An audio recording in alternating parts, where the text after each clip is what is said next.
মানুষ কেন বলে মোদের নারীর নিজস্ব নাই কিছু? আমি তো দেখি জগৎ চলে নারীর পিছু পিছু।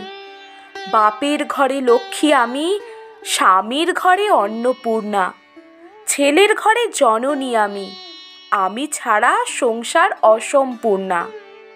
আমার থেকে আপন করতে আর কি কেউ পারে?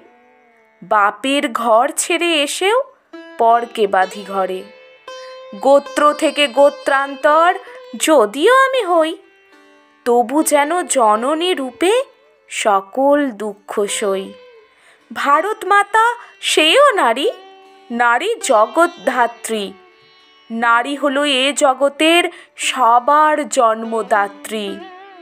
পুরুষতান্ত্রিক সমাজ তাই পুরুষকে বড় করে। জেনে রেখো, সেই পুরুষকেই নারী গর্ভে ধারণ করে। মহাকাল আমার পদতলে শায়িত চিরকাল। আমি ছাড়া এ জগৎ সংসার সবই হবে অচল।